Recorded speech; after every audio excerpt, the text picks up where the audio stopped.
Assalamualaikum warahmatullahi wabarakatuh. Apa kabar dulur-dulur semuanya, pada sehat? Sehat ya. Jangan sampai sakit, nanti kegiatannya jadi repot.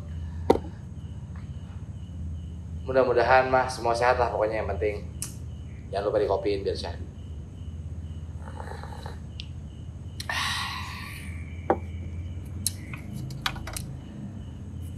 Yang pengen gue bahas agak udah basi sebenarnya, tapi atel gitu. Dan kayaknya menurut gue ngebahas sesuatu atau menyebarkan kebaikan pada khususnya nggak harus nunggu viral gak sih? Kayak menyebarkan kebaikan mah sebarkan aja, mau lagi viral nggak lagi viral. Dan gue tidak mau menjadi orang yang memanfaatkan momen untuk menyebarkan kebaikan. Kalau memanfaatkan momen untuk nyari rezeki, untuk mencari perhatian, boleh lah. Tapi kalau untuk menyebar kebaikan mah viral nggak viral ya, sebarin aja. Karena yang mau gue bahas ini, yang kemarin sempat viral itu tentang si pesulap merah dan dukun-dukun yang berseteru tegang untuk sesuatu yang memalukan. Iya nggak sih? Memalukan nggak sih? Sebelum kita bahas, mari kita sedikit mundur ke zaman di mana Nabi Sulaiman dan Nabi Musa. Kalau nggak salah ya, koreksi kalau salah. Dan saya mah lagi belajar, bukan orang yang serba tahu. Di zaman Nabi Sulaiman, itu Nabi Sulaiman kan bisa ngobrol sama jin ya, bisa ngeliat jin, bisa diskusi, bukan diskusi, bisa berbicara, berkomunikasi dengan jin.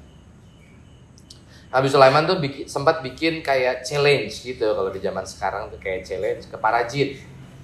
Sambil ngomong, jin, siapa di antara kalian yang paling bisa cepat dan sakti memindahkan singgasananya Ratu Bilqis dari satu titik ke titik yang lain? Nah itu, waktu itu jin lomba tuh. Ada yang dengan cara begini, begitu, dan macam-macam. Ada yang terakhir kalau nggak salah pakai kedipan mata pindah tuh singgasananya. Itu sejarah yang pertama.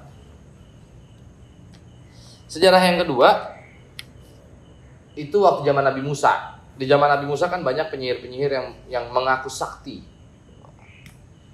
Sampai ada sebuah pertunjukan di depan Firaun. Penyihir-penyihir ini ingin menaklukkan Nabi Musa waktu itu.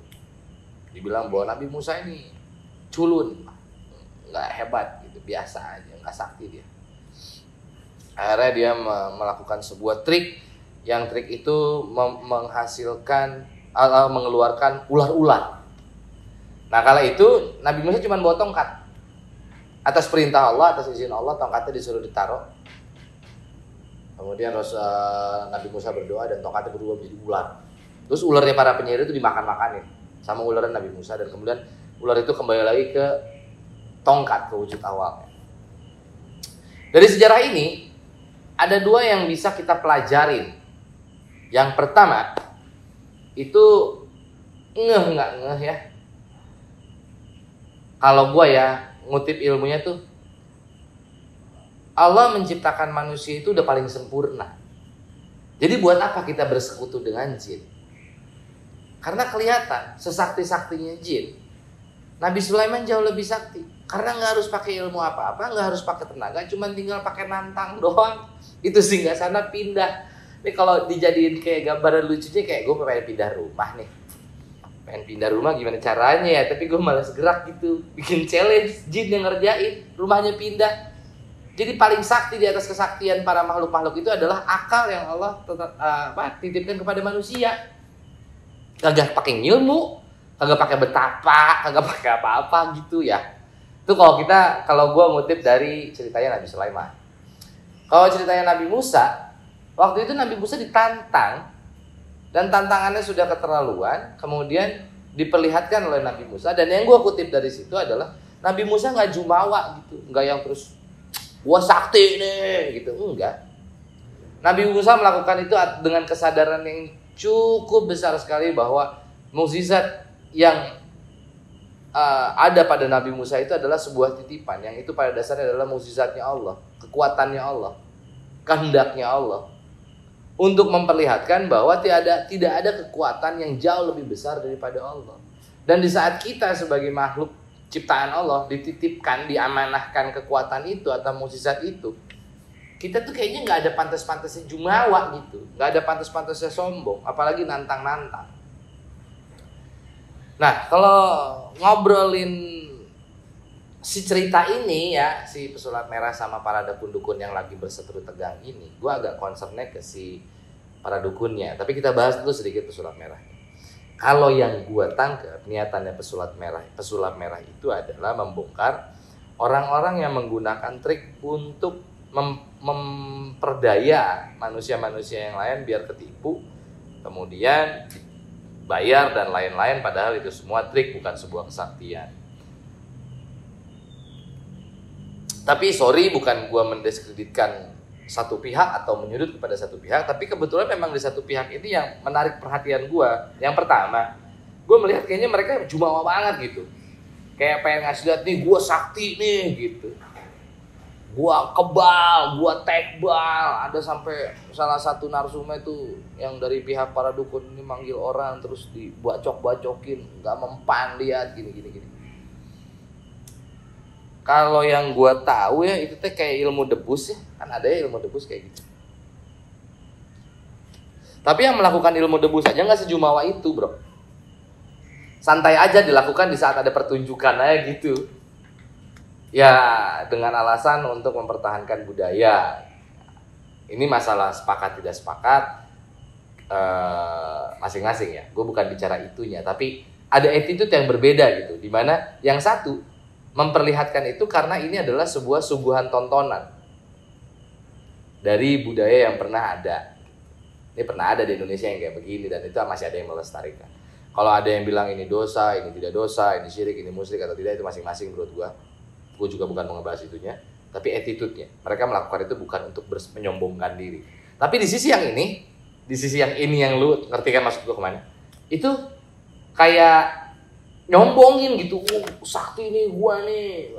Nah, yang ada di otak gue di saat gue nonton itu adalah Allah itu maha berkehendak. Apa yang terjadi di muka bumi ini semua atas izin Allah. Allah itu maha segalanya.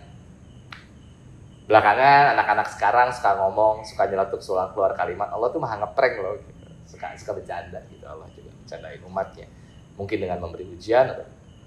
Nah, gak kebayang sama gue ya, di saat momen itu sedang dilakukan, yang tekbal pakai golok itu sedang dilakukan, Allah ngeliat dari atas gini. Allah iseng aja sama Allah dikasih lihat gitu bahwa, hey, segala kekuatan di atas kekuatan itu datangnya dari aku dan terjadi atas kehendak aku. Terus Allah tiba-tiba dibikin gak mempan, ting gitu. Itu yang lagi panik pasti. Jangan celak, beneran masuk. Selesai hidup lu.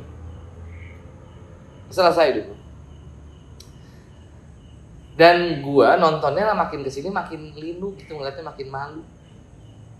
Apa sih yang mau disombongin gitu. Dan yang gue tahu juga kan rata-rata yang kayak gitu, yang punya ilmu dan lain-lain itu yang sakti, tekbal, jago nyantet, jago melet gitu, gak pernah menongolkan diri ke permukaan ya.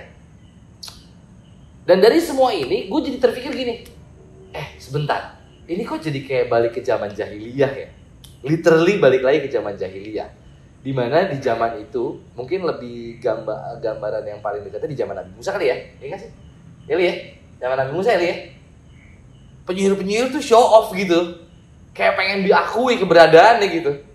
Kayak pengen diamini perbuatannya gitu. Sementara kalau kita balik ke arah sana, balik ke zaman itu, para penyihir-penyihir ini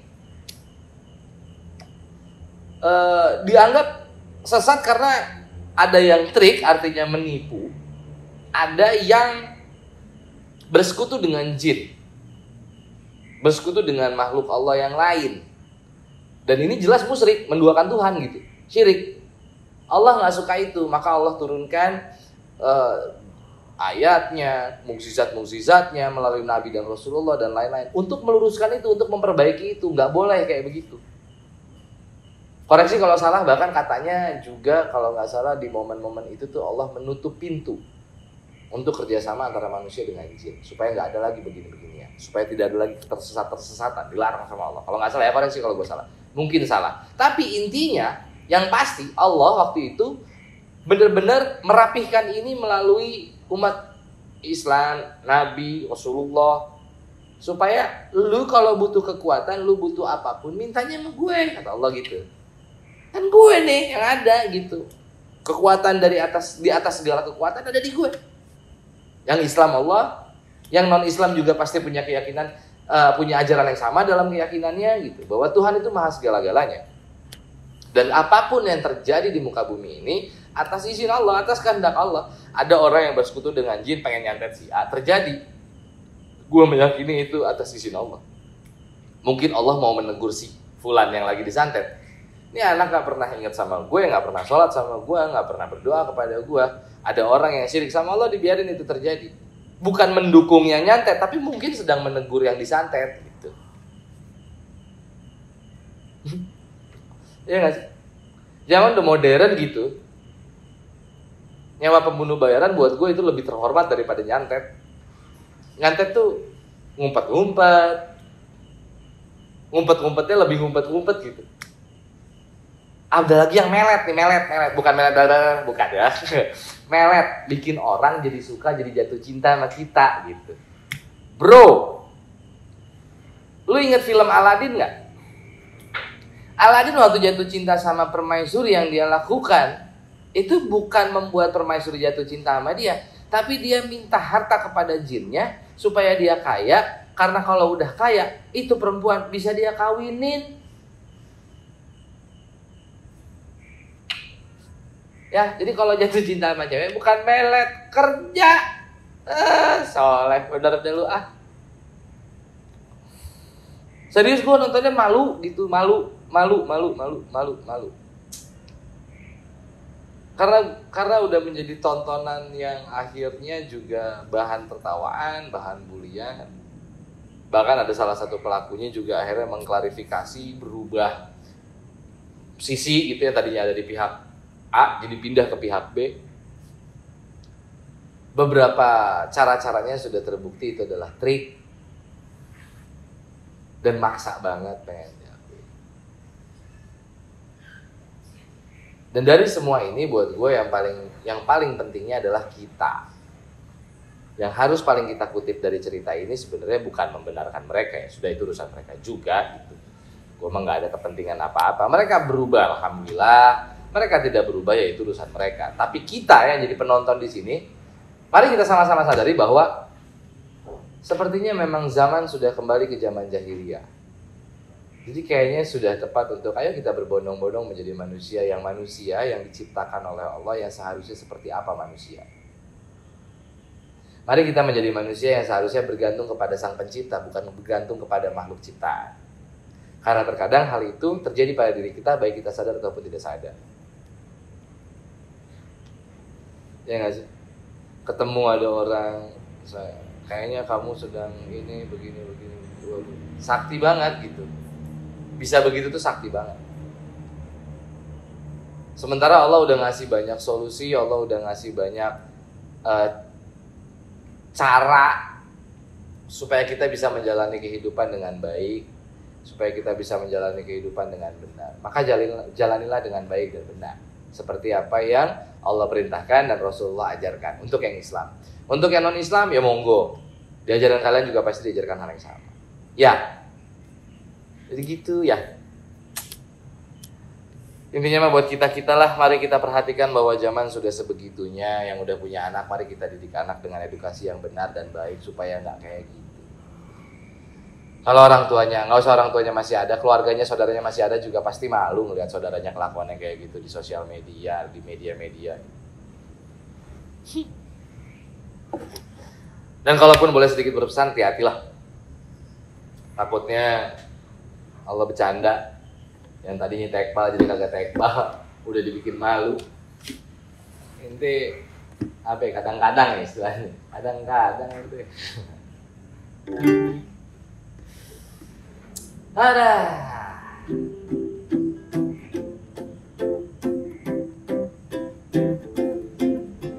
Zaman memang udah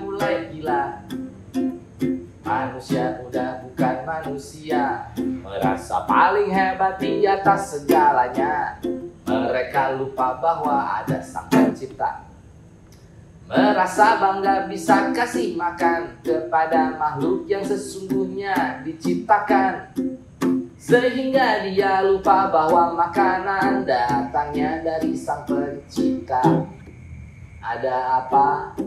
Ada apa dengan manusia di zaman sekarang? Oh, ada apa dengan mereka? Adab, malu, dan akhlaknya entah ada di mana. Mereka lupa Sang Pencipta bisa bercanda saat mereka sedang angkuh dan jumawa, merasa dirinya paling saktiman raguna. Coba kalau ternyata tiba-tiba Tuhan bercanda, dibikin hilang semua saksi-saktinya, sampai akhirnya itu pedangnya melukai dirinya. Pasti bukan hanya sakit yang mereka rasa, malu juga, dan itu bisa tertanam seumur hidupnya.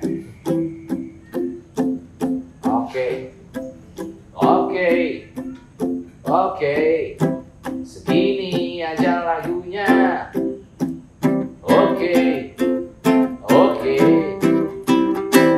jangan lupa segera tobat aja. Penting gak penting nonton aja dulu lah ya. Siapa tahu ada yang penting. Gua mau jujur malu nontonnya. Goblok.